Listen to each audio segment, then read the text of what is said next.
اللہ اکبر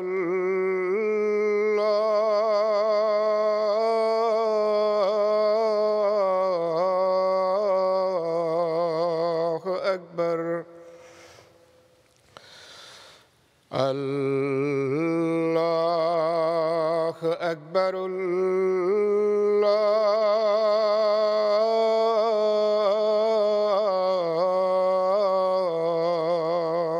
اکبر أشهد أن لا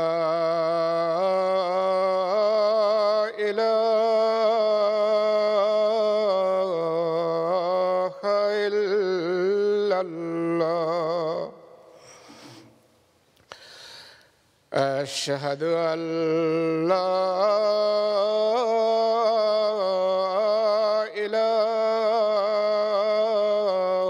إله إلا الله أشهد أن محمدًا رسول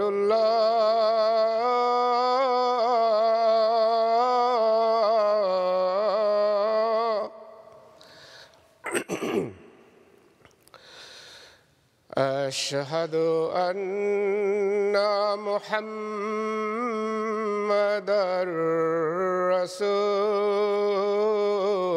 رسول الله حي على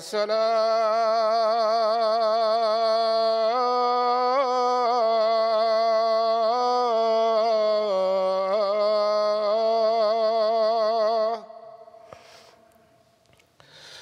حي على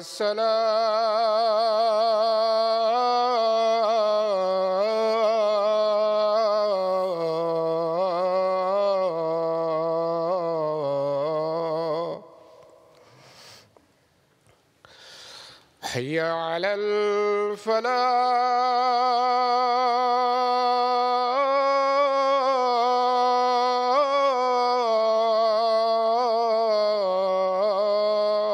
الفلاح حي على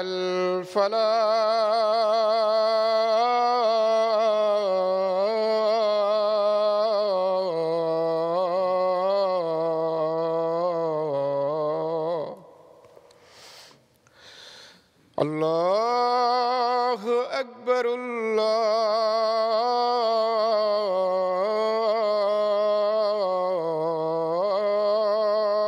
الله أكبر لا إله إلا الله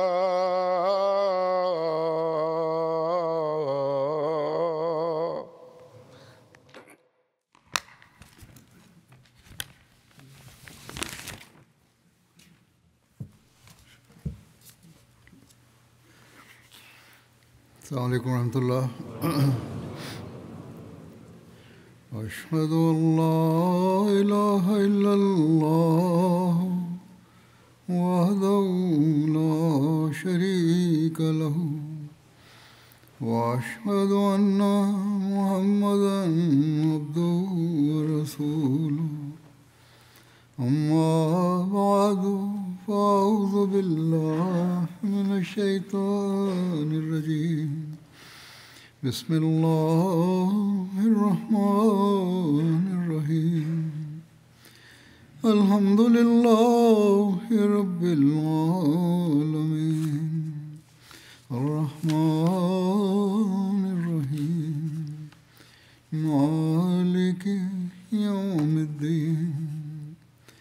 إياك نعبد وإياك اهدنا الصراط المستقيم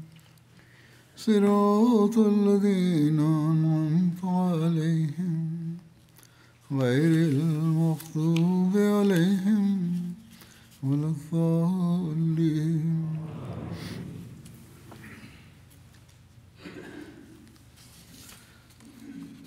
غزوہ تبوک کے بارے میں بیان ہو رہا تھا. اس سفر کی مزید تفصیل آج بیان کروں گا. اس موقع پر منافقوں کی رسول اللہ صلی اللہ علیہ وسلم کو تکلیف پہنچانے کی کوشش کا بھی ذکر ہوا ہے. اس کی تفصیل یوں ہے کہ غزوہ تبوک کے پس پردہ دراصل یہود و نصارہ اور منافقین کی ایک مشترکہ سازش کار فرما تھی کہ جب ہر طرف سے ان کے منصوبے ناکام ہو گئے اور وہ اسلام اور حضرت صلی اللہ علیہ وسلم کو ختم کرنے میں کامیاب نہ ہو سکے، کئی مرتبہ حضرت صلی اللہ علیہ وسلم کو قتل کرنے کی کوشش بھی ناکام ہو گئی. تو یہ منصوبہ بندی ان کا ایک آخری حربہ تھا. اور اگر پہلے کی طرح خدائی تائید و نصرت نہ ہوتی تو کوئی شک نہیں کہ یہ منافقین کی کامیاب ترین کوشش ثابت ہوتی، کیونکہ ہر قدم پر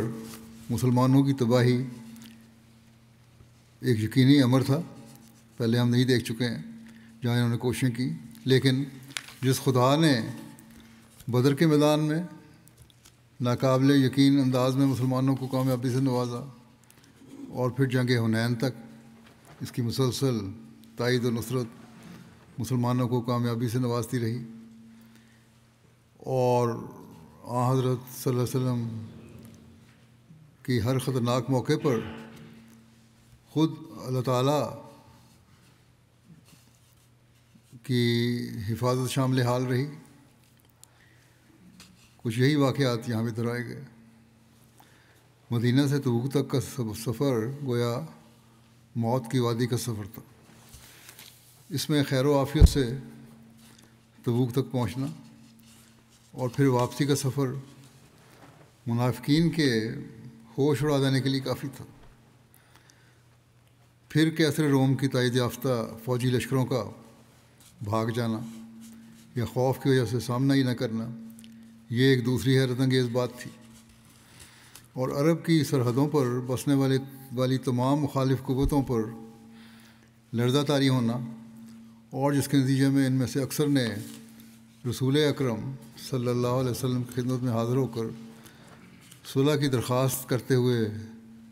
جزیہ دینے میں عافیت سمجھی. ان تمام واقعات سے منافقین کے سارے منصوبے خاک میں ملتے نظر آ رہے ہیں، کیونکہ منافقین کے وہم و گمان میں بھی نہ تھا کہ حضرت صلی اللہ علیہ وسلم سمیت کوئی مسلمان بخیر و عافیت مدینہ واپس آ سکتا ہے. اس لیے اب جب 30,000 کا یہ لشکر فتح نصرت کے جھنڈے لہراتا ہوا اپنے پیارے رسول صلی اللہ علیہ وسلم کی قیادت میں مدینہ واپسی کا سفر شروع کرتا ہے، تو منافقین نے اپنے ترکش کا آخری تیر چلانا ضروری سمجھا، اور وہ وہی تھا کہ جو بھی ہو نبی اکرم صلی اللہ علیہ وسلم کو مدینہ واپس نہیں پہنچنا چاہیے، نعوذ باللہ. اس کے لیے انہوں نے آپ صلی اللہ علیہ وسلم کو قتل کرنے کی سازش بنائی. بلکہ کوئی بعید نہیں کہ یہ سازش پہلے سے ہی ایک آخری وار کے طور پر طے شدہ ہو کہ اول تو یہ راستے میں یا تبوک میں مر مٹ جائیں گے لوگ مسلمان، اور اگر پھر بھی بچ کر واپس آنے لگیں تو راستے میں ان کو ہلاک کر دیا جائے. اور یہ قیاس اس لیے درست ہو سکتا ہے کہ منافقین کے تمام بڑے سردار ساتھ نہیں تھے، بلکہ منافقین کی ایک جماعت اس لشکر میں ساتھ تھی جو ہر موقع پر مخالفانہ پروپیگنڈے کا زہر پھیلانے میں کوئی کسر نہیں چھوڑتی تھی. لیکن وہ اتنا بڑا قدم تب تک نہیں اٹھا سکتے تھے جب تک کہ پہلے سے یہ منصوبہ بندی نہ ہوئی ہو۔ بہرحال انہوں نے اس خطرناک سازش پر اس طرح عمل کیا کہ واپسی پر ایک راستہ ایسا تھا کہ جہاں وادی میں دو راستے ہو رہے تھے، ایک وسیع میدانی راستہ تھا اور ایک تنگ راستہ جو ایک دشوار گزار اونچی گھاٹی سے ہوتا ہوا راستے تک پہنچتا ہوا راستہ تھا، شارٹ کٹ بھی تھا، اور مسلمانوں کے لشکر کو اسی گھاٹی سے ہو کر ہی گزرنا تھا۔ منافقین نے یہ منصوبہ بندی کی کہ جب عین گھاٹی کی بلندی پر سے سارا لشکر گزر رہا ہوگا، لوگوں کا ازدحام ہوگا، بہت زیادہ لوگ ہوں گے، تو ایسے وقت میں کہ جب رات کا اندھیرا ہوگا، سفر رات کے وقت ہو رہا تھا، تو اس وقت حضور صلی اللہ علیہ وسلم کی اونٹنی کے قریب یہ سارے منافقین اکٹھے ہو جائیں گے اور کسی نہ کسی طرح حضرت صلی اللہ علیہ وسلم کی اونٹنی کو گھاٹی کے کنارے کی طرف زبردستی ہانک دیا جائے گا اور کجاوے کی رسیوں کو کاٹ دیا جائے گا۔ یوں وہ اونٹنی نعوذ باللہ آپ صلی اللہ علیہ وسلم کو کھائی میں گرا دے گی، گڑھے میں جو گھاٹی تھی اس میں گرا دے گی، یا آپ سمیت وہ خود کھائی میں گر جائے گی، اور رات کے اندھیرے میں اس کو ایک حادثہ سمجھ لیا جائے گا اور کسی کا ذہن قاتلانہ حملے کی طرف نہیں جائے گا۔ چنانچہ حضرت عروہ بن زبیر بیان کرتے ہیں کہ جب رسول اللہ صلی اللہ علیہ وسلم تبوک سے میدان کے لیے روانہ ہوئے، مدینہ کے لیے روانہ ہوئے، تو منافقین کی ایک جماعت نے آپ کو قتل کرنے کا ارادہ کیا اور یہ طے کیا کہ آپ صلی اللہ علیہ وسلم کو راستے میں کسی گھاٹی کی چوٹی سے گرا دیں گے۔ لیکن عین وقت پر اللہ تعالیٰ نے آپ صلی اللہ علیہ وسلم کو منافقین کی اس سازش سے آگاہ کر دیا، جس پر آپ صلی اللہ علیہ وسلم نے اعلان کروا دیا کہ کوئی بھی گھاٹی کی طرف سے نہیں جائے گا سوائے حضور صلی اللہ علیہ وسلم اور آپ صلی اللہ علیہ وسلم کے ساتھ 3 صحابہ کے۔ آپ نے کہا سر میں جاؤں گا گھاٹی کی طرف سے، باقی سارے میدان کی طرف سے جائیں۔ اور جو ساتھی تھے آپ کے، ان کے نام یہ ہیں: حضرت حذیفہ بن یمان، حضرت حمزہ بن عمر اسلمی اور حضرت عمار بن یاسر۔ اور باقی لشکر کے بارے میں فرمایا کہ وہ وادی کے دامن میں ایک وسیع میدان سے گزرے گا۔ راستے کی تبدیلی کے اس اچانک اعلان سے منافقین کی منصوبہ بندی ختم ہوتی نظر آنے لگی، لیکن یہ پھر بھی اپنے ناپاک ارادے پر عمل کرنے سے باز نہیں آئے، اور انہوں نے فوری طور پر 12 یا 15 افراد کا انتخاب کیا اور یہ طے پایا کہ یہ اپنے چہرے کو کپڑا باندھ کر چھپا لیں اور تیزی سے گھاٹی کی طرف نکل جائیں اور پہلے سے طے شدہ منصوبے کے مطابق اچانک اونٹنی کو بھگانا شروع کر دیں اور اس کو خوفزدہ کر کے بتکا دیں تاکہ نعوذ باللہ وہ حادثہ ہو جائے جس کی وہ امید لگائے بیٹھے تھے۔ چنانچہ انہوں نے ایسا ہی کیا۔ اسی اسنا میں کہ آپ گھاٹی میں چل رہے تھے، آپ نے لوگوں کی آٹ سنی، وہ آپ کے پاس آ گئے اور انہوں نے آپ کی اونٹنی کو ڈرایا، جس کی وجہ سے بعض سامان بھی گر گیا۔ چنانچہ آپ صلی اللہ علیہ وسلم نے حضرت حذیفہ کو حکم دیا کہ ان منافقین پر حملہ کر کے ان کو بھگا دیا جائے۔ حضرت حذیفہ ڈنڈے سے ان کی سواریوں کو مارنے لگے اور کہنے لگے اللہ کے دشمنوں ایک طرف ہٹو۔ سواریوں کو مارنے لگے، اچھا ایک طرف ہٹو۔ یہ منافقین جان گئے کہ نبی کریم صلی اللہ علیہ وسلم ان کے مکر سے آگاہ ہو چکے ہیں اور وہ نہیں چاہتے تھے کہ پہچانے جائیں، اس لیے وہ جلدی سے گھاٹی سے نیچے اتر آئے اور لشکر میں مل جل گئے۔ حضرت حذیفہ آپ صلی اللہ علیہ وسلم کی خدمت میں حاضر ہو گئے۔ آپ نے فرمایا حذیفہ تم میری سواری کو پیچھے سے مارو، کیونکہ ڈر گئی تھی وہ، اور اے عمار تم اسے آگے سے چلاؤ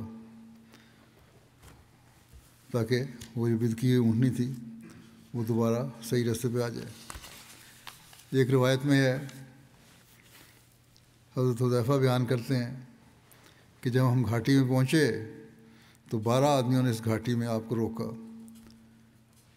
جب میں نے رسول اللہ صلی اللہ علیہ وسلم کو آگاہ کر دیا تو آپ صلی اللہ علیہ وسلم نے ان کو للکارا، اس پر وہ پیٹھ پھیر کر بھاگ گئے۔ رسول اللہ صلی اللہ علیہ وسلم نے ہم سے فرمایا، کیا تم نے انہیں پہچان لیا ہے؟ ہم نے عرض کی، یا رسول اللہ صلی اللہ علیہ وسلم، ہم نے انہیں نہیں پہچانا، کیونکہ انہوں نے نقاب اوڑھے ہوئے تھے اور اندھیرا بھی تھا، لیکن ہم نے ان کی سواریوں کو پہچان لیا ہے۔ عربوں کو سواریوں کی بڑی پہچان ہوتی تھی۔ آپ نے فرمایا، یہ لوگ قیامت تک منافق رہیں گے، اور کیا تم ان کے ارادے کو جانتے ہو؟ پھر آپ نے سوال کیا صحابہ سے جو ساتھی تھے، کہتے ہیں ہم نے عرض کیا کہ نہیں، ہم تو نہیں جانتے۔ آپ صلی اللہ علیہ وسلم نے فرمایا، انہوں نے گھاٹی میں اللہ کے رسول کے ساتھ ٹکرانے اور وہاں اسے گرانے کا ارادہ کیا تھا۔ ہم نے عرض کیا کہ کیا آپ صلی اللہ علیہ وسلم ان کے قبیلوں کی طرف پیغام نہیں بھیجیں گے کہ ہر قوم اپنے ساتھی کے سر کو آپ کے پاس بھیج دے، ان کو سزا دی جائے، قتل کیا جائے؟ آپ نے فرمایا، نہیں، میں نہیں چاہتا کہ اہل عرب آپس میں یہ باتیں کریں کہ محمد صلی اللہ علیہ وسلم اپنی قوم کے قاتل ہیں۔ بعض روایات کے مطابق آپ صلی اللہ علیہ وسلم اپنی اونٹنی پر ہی تھے کہ آپ پر وحی ہوئی۔ حضرت حذیفہ قریب ہی کھڑے تھے۔ آپ صلی اللہ علیہ وسلم نے آواز دی کہ کون ہے؟ تو انہوں نے عرض کیا، میں حذیفہ ہوں۔ تو آپ صلی اللہ علیہ وسلم نے فرمایا، میں تم سے ایک رازدارانہ بات کرنے لگا ہوں، اس کا کسی سے ذکر نہ کرنا۔ اور پھر آپ صلی اللہ علیہ وسلم نے ان حملہ آوروں میں سے ایک ایک کا نام لے کر، ہر ایک کا نام لے کر بتایا، اور یہ بھی فرمایا کہ مجھے ان کی نماز جنازہ پڑھنے سے روک دیا گیا ہے، اور یہ منافق ہیں۔ روایات کے مطابق آپ صلی اللہ علیہ وسلم نے 12 یا 13 یا 15 نام بتائے۔ چونکہ حضرت صلی اللہ علیہ وسلم نے حضرت حذیفہ کو فرمایا تھا کہ کسی کو یہ راز بتانا نہیں، اس لیے حضرت حذیفہ نے کبھی بھی یہ نام کسی کو نہیں بتائے، یہاں تک کہ حضرت عمر کے عہد خلافت میں ان کو جب حضرت عمر کو پتہ لگ گیا کہ یہ اس واقعے کے یہ گواہ ہیں، ان کو نام پتہ ہے، تو حضرت عمر نے یہ طریقہ اختیار فرمایا کہ اگر کسی کے بارے میں شک ہوتا تو حضرت عمر حضرت حذیفہ کو پکڑ کر انہیں جنازہ پڑھنے ساتھ لے جاتے۔ کوئی فوت ہوتا، اگر کوئی آدمی ان شامل ہونے والوں میں سے، حضرت عمر کو شک ہوتا تو حضرت حذیفہ کو بازو پکڑ کے ساتھ جنازہ پڑھنے کے لیے جاتے۔ اگر حضرت حذیفہ جانے سے انکار کر دیتے تو حضرت عمر سمجھ جاتے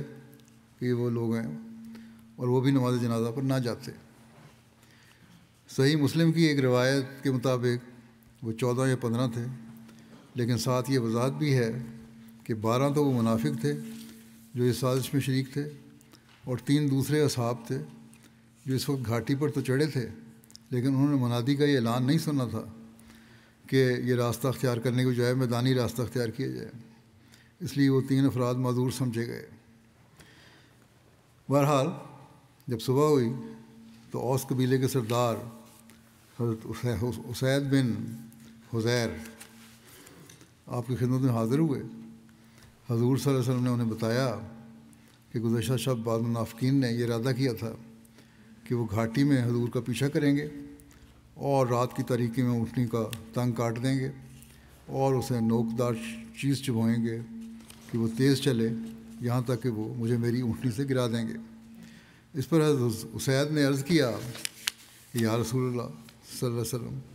ہر قبیلے کو حکم دیں کہ وہ اس شخص کو قتل کر دے جو اس سازش میں شریک تھا، اور جوش میں آ کر کہنے لگے، یا رسول اللہ صلی اللہ علیہ وسلم، ایسے لوگوں کو یوں ہی چھوڑ دیا جائے گا؟ ہم کب تک ان سے مداحنت کریں گے؟ حالانکہ آج وہ یعنی منافق قلت میں ہیں اور ذلیل ہو چکے ہیں، اور اسلام نے قدم جما لیے ہیں۔ رسول اللہ صلی اللہ علیہ وسلم نے اس پر فرمایا، میں پسند نہیں کرتا کہ لوگ کہیں کہ جب اس کے یعنی صلی اللہ علیہ وسلم کے اور مشرکین کے درمیان جنگ ختم ہوئی تو محمد صلی اللہ علیہ وسلم نے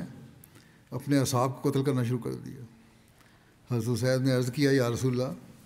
یہ لوگ اصحاب نہیں ہیں، ہمارے آپ کے ساتھی کب ہیں یہ؟ رسول اللہ صلی اللہ علیہ وسلم نے فرمایا،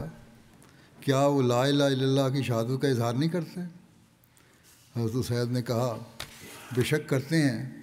لیکن ان کی کوئی شہادت نہیں ہے، یہ اوپری منہ سے کر رہے ہیں، دل میں تو کوئی شہادت نہیں ہے۔ آپ نے فرمایا، کیونکہ وہ کلمہ شہادت کا اقرار کرتے ہیں، منہ سے ہی کہتے ہیں بشک، اس لیے میں ان کو قتل نہیں کروں گا۔ آج کل کے نام نہاد علماء جو ہیں، جو فتوے دیتے ہیں کلمہ پڑھنے والوں کو قتل کر دو، ان کو یہ ارشاد سامنے رکھنا چاہیے۔ حضرت مسلم موعود رضی اللہ عنہ بیان فرماتے ہیں کہ جب مدینہ کے منافقوں کو معلوم ہوا کہ لڑائی بڑھائی تو کچھ نہیں ہوئی اور محمد رسول اللہ صلی اللہ علیہ وسلم خیریت سے واپس آ رہے ہیں، تو انہوں نے سمجھ لیا کہ ہماری منافقانہ چالوں کا راز اب محمد رسول اللہ صلی اللہ علیہ وسلم پر ظاہر ہو گیا ہے،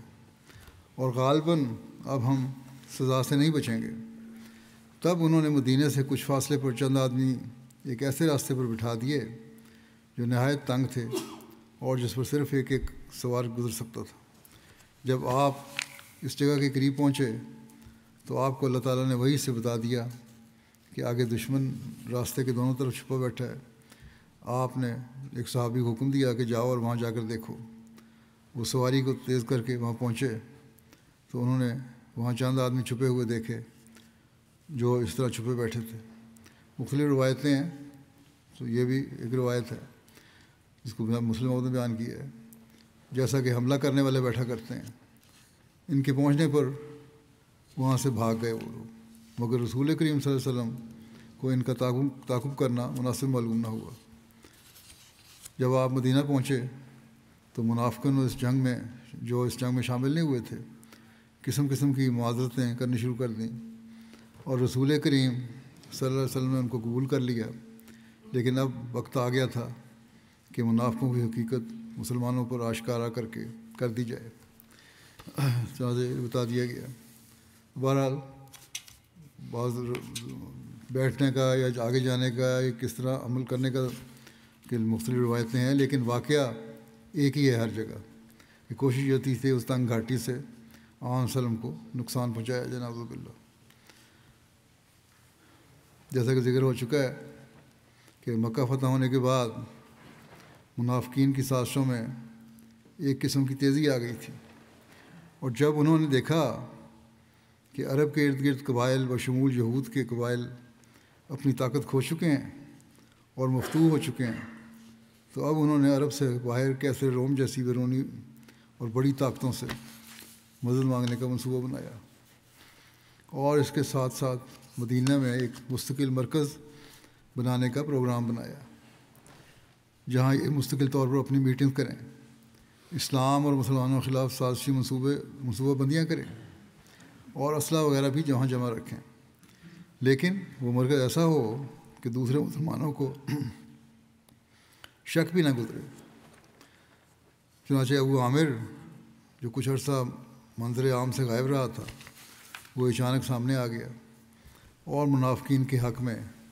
پروپیگنڈا کرنے والوں نے اس کو ابو عامر راہب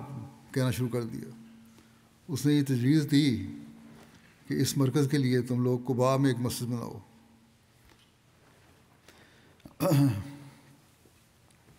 ابو عامر کے متعلق تاریخ میں مزید ملتا ہے،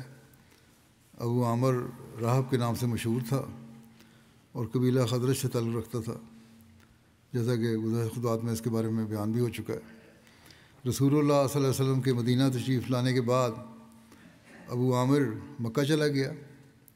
اور قریش کو نبی صلی اللہ علیہ وسلم سے جنگ پر ابھارا اور کہا، میں تمہارے ساتھ ہوں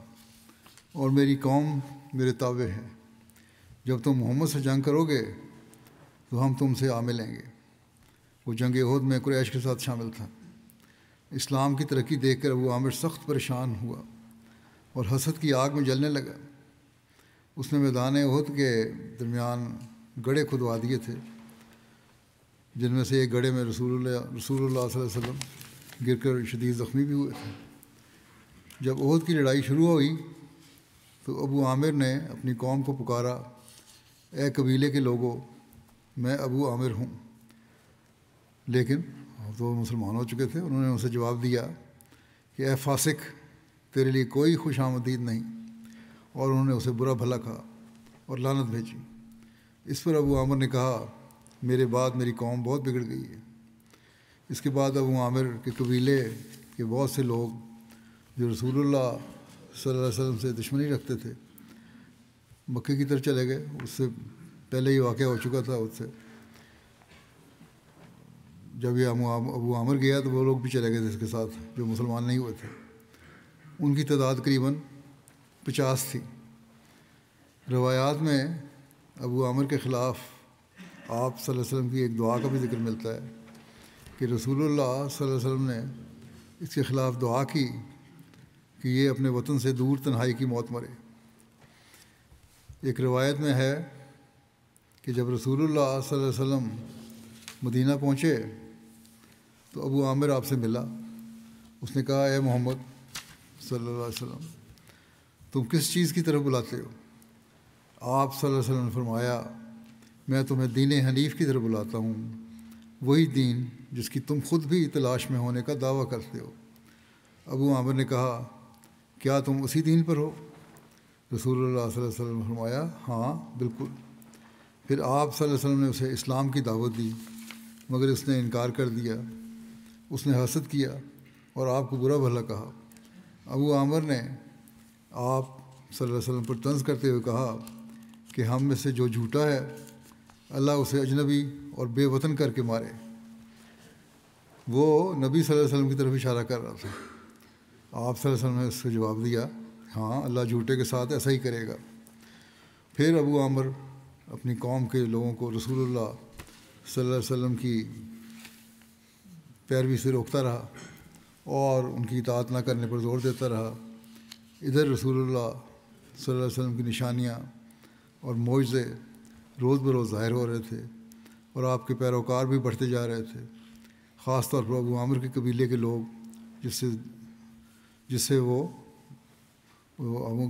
شامل ہو رہے تھے اسلام میں، جس سے ابو عامر اور بھی زیادہ غصے میں آ گیا۔ اس نے منافقین کے ساتھ مل کر ایک مسجد بنائی جسے تاریخ اسلام میں مسجد زرار کے نام سے جانا جاتا ہے، تاکہ وہاں لوگوں کو جمع کر کے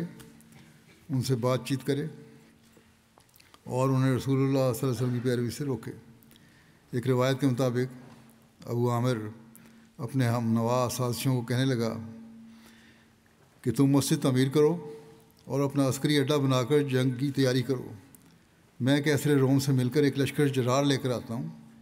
تاکہ محمد صلی اللہ علیہ وسلم اور اس کے ساتھیوں کو مدینہ سے نکالا جا سکے۔ چنانچہ ابو عامر رومی سلطنت کی طرف نکل گیا اور شام میں رومی سلطنت یعنی رومی بادشاہ کیسر سے ملا۔ اسے رسول اللہ صلی اللہ علیہ وسلم اور مسلمانوں کے خلاف جنگ پر آمادہ کرنے کی کوشش کی اور ان کے بارے میں یہ کہا کہ یہ کمزور، غریب اور تھوڑی تعداد والے لوگ ہیں، ان کے دشمن زیادہ ہیں، تمہیں ان سے ڈرنے کی ضرورت نہیں۔ اور اسے کہا کہ اگر اس نے مسلمانوں کے خلاف اقدام نہ کیا تو مستقبل میں ان کی ریاست کے لیے اچھا نہیں ہوگا۔ ہرقل نے اسے اپنے پاس ٹھہرایا اور وعدہ کیا کہ تمہاری مدد کی جائے گی۔ اس دوران ابو عامر نے اپنے ہم مذہب بد کردار سازشی لوگوں کو خوشخبری سنائی کہ عنقریب بہت بڑا لشکر لے کر مدینہ منورہ پر یلغار کر دوں گا، لہذا تم میرے لیے خصوصی ٹھکانہ تعمیر کرو۔ اس مقصد کے پیش نظر منافقوں نے قباء میں ایک مسجد بنائی۔ اس مسجد کو مسجد زرار کہا جاتا ہے، لیکن یہ خواہش بھی پوری نہ ہوئی اور آخرکار ابو عامر شام میں ہی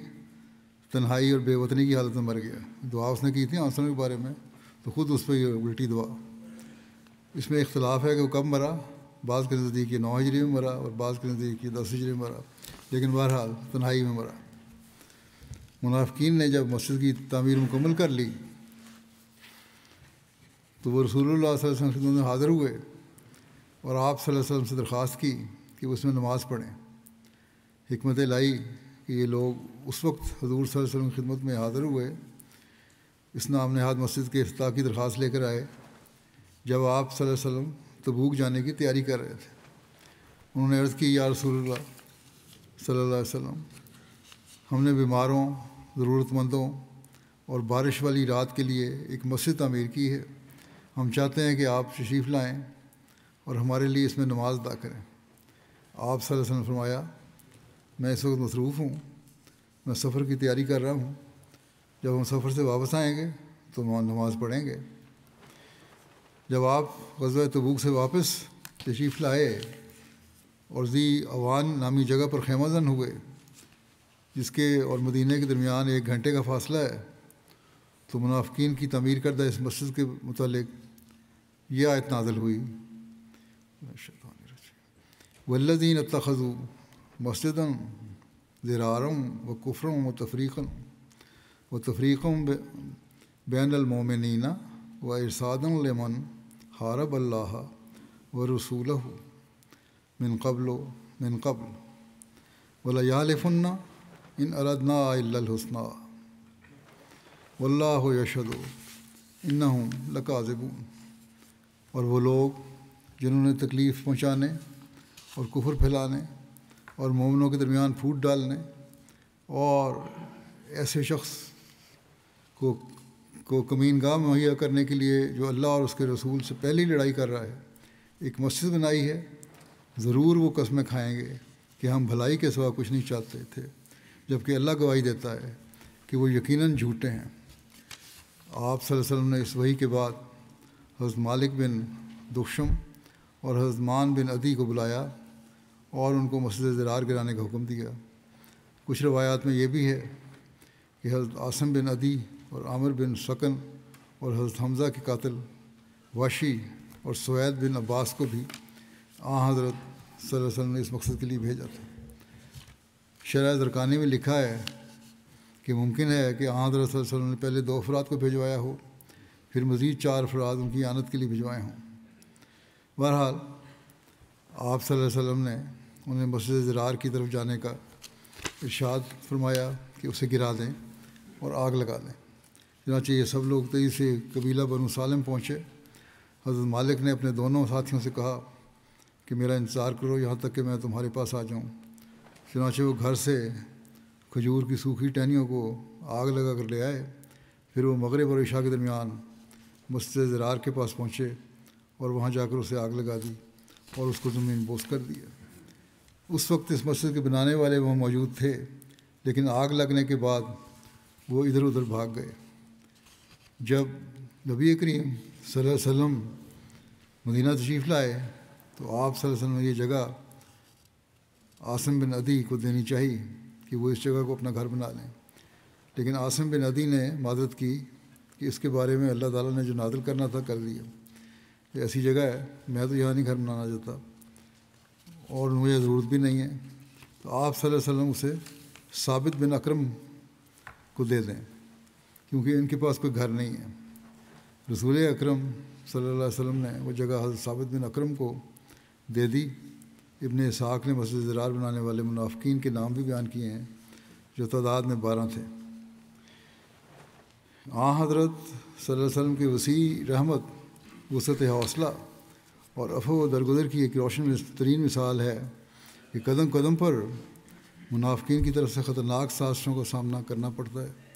جس میں وہ دکھ، تکلیف اور قتل تک کی سازشوں کا سامنا کرنا پڑتا ہے، کی سازشیں کر رہے ہیں۔ لیکن اور منافق پھر اس حالت میں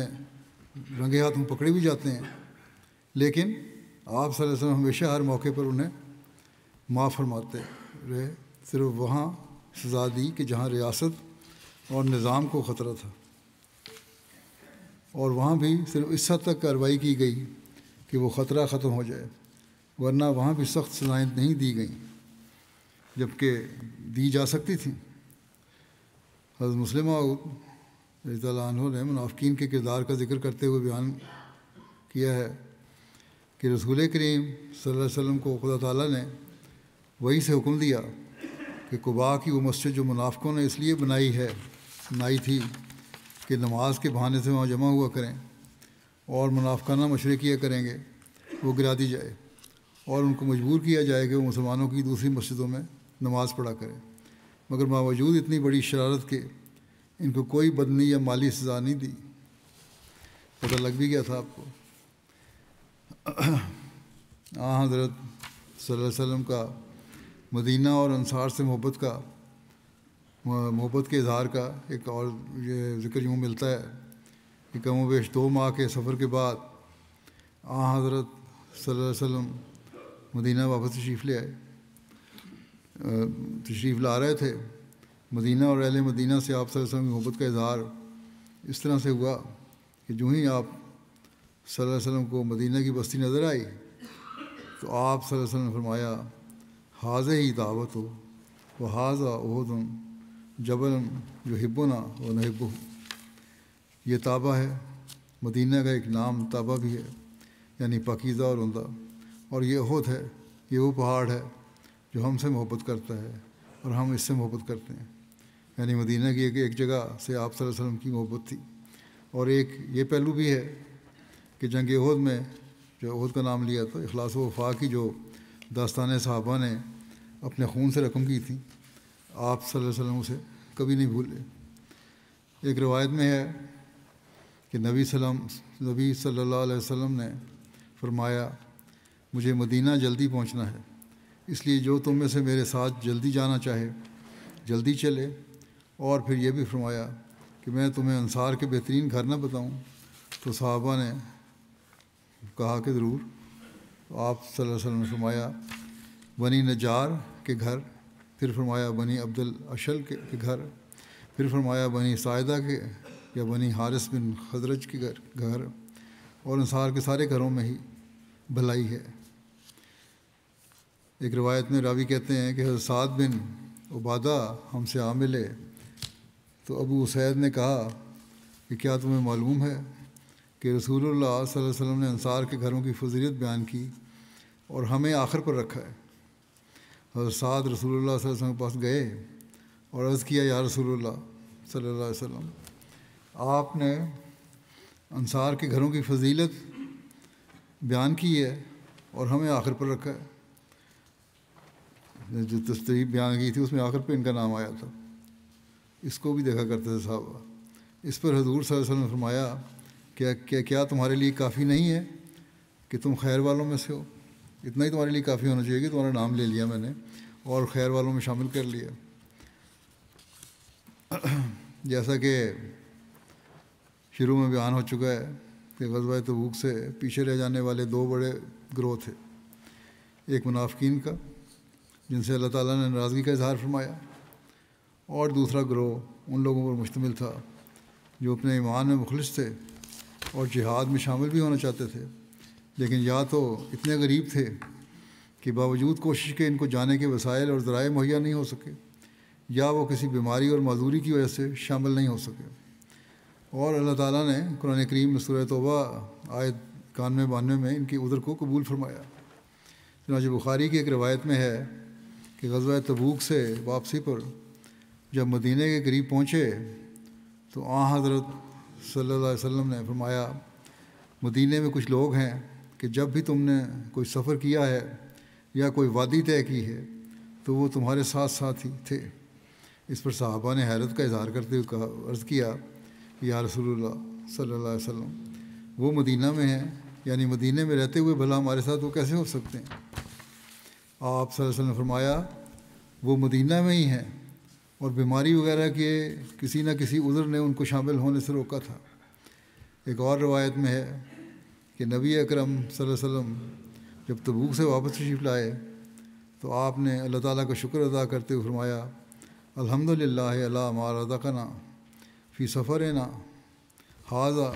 من اجر و حسنۃ ومن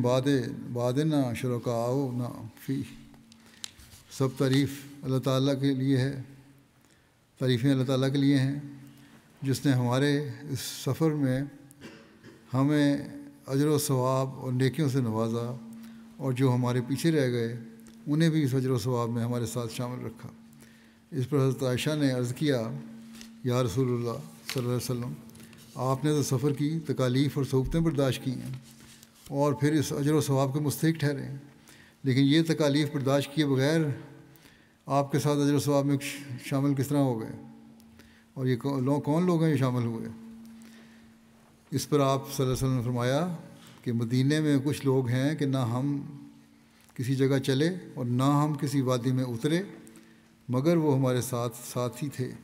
انہیں بیماری نے ہمارے ساتھ نکلنے سے روک رکھا ہے، ہم ان کے مجاہد ہیں اور وہ گھروں میں بیٹھے رہنے والے ہمارے ساتھی ہیں، اس ذات کی قسم جس کے ہاتھ میں میری جان ہے، ان کی دعا دشمنوں پر ہمارے ہتھیاروں سے زیادہ کارگر ہے۔ انہوں نے جو دعائیں کی یہاں بیٹھ کے گھر میں، وہ بہت ایسی دعائیں تھیں جس کو اللہ تعالیٰ نے قبول کیا۔ جنگ تبوک سے واپسی پر اہل مدینہ کے والہانہ استقبال کا ذکر ملتا ہے۔ لکھا ہے کہ غزوہ تبوک سے واپسی پر حضرت صلی اللہ علیہ وسلم کے استقبال کے لیے مدینہ کے لوگ، کیا مرد اور کیا عورتیں اور کیا بچے، سب آپ صلی اللہ علیہ وسلم کی محبت اور دیدار اور زیارت کے لیے کہ اشتیاق سے بےتاب ہو کر مدینہ سے باہر ثنیۃ الوداع کے پاس آ گئے اور یہ شعر پڑھنے لگے: طلع البدر علینا من ثنیات الوداع وجب الشکر علینا ما دعا للہ داع، کہ 14ویں کی رات کا چاند ہم پر ثنیۃ وداع کی جانب سے طلوع ہوا، ہم پر اللہ کا شکر واجب ہو گیا ہے جب تک کہ اللہ کا کوئی نہ کوئی پکارنے والا رہے گا۔ مدینہ کے لوگوں کا آپ صلی اللہ علیہ وسلم سے والہانہ محبت کے جذبات کے ساتھ یہ شعر پڑھ کر آپ کا استقبال کرنا 2 مواقع پر بیان ہوتا ہے۔ ایک اس موقع پر جب آپ صلی اللہ علیہ وسلم مکہ سے مدینہ ہجرت کر کے تشریف لائے تھے، اور دوسرا موقع یہ تھا جب آپ صلی اللہ علیہ وسلم تبوک سے واپسی پر مدینہ میں داخل ہوئے تھے۔ کچھ شارحین حدیث جیسے علامہ ابن حجر عسقلانی شارح بخاری کا خیال ہے کہ عین ممکن ہے کہ جن اشعار کا ذکر حضرت عائشہ سے بیان کردہ روایت میں ہے ان کا تعلق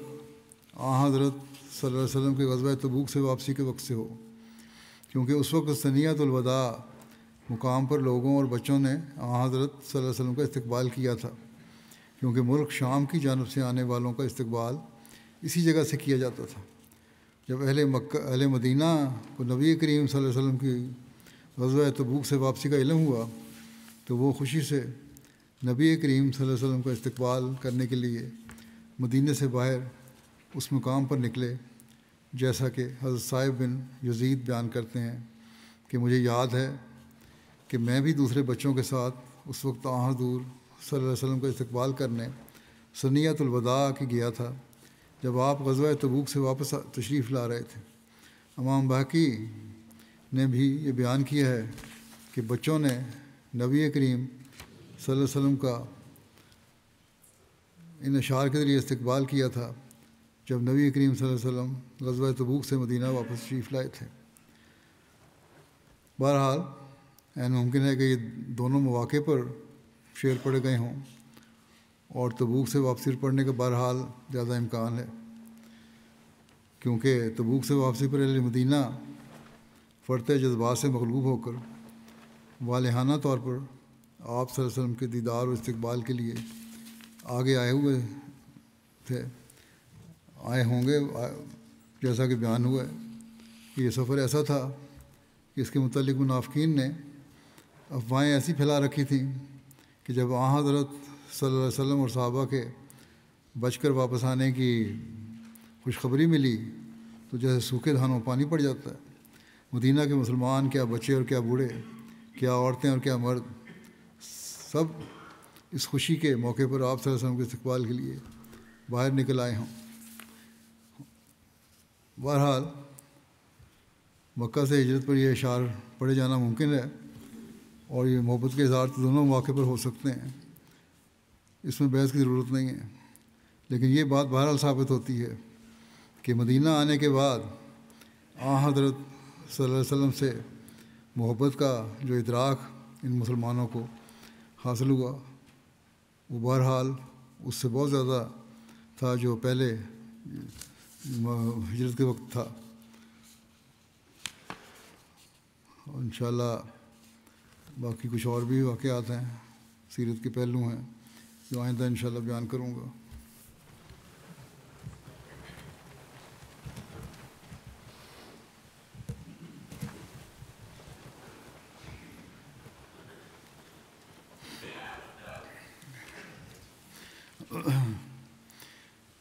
الحمد لله نحمده ونستعينه ونستغفره ونؤمن به ونتوكل عليه ونعوذ بالله من شرور أنفسنا ومن سيئات أعمالنا من يهده الله فلا مضل له ومن يضلل فلا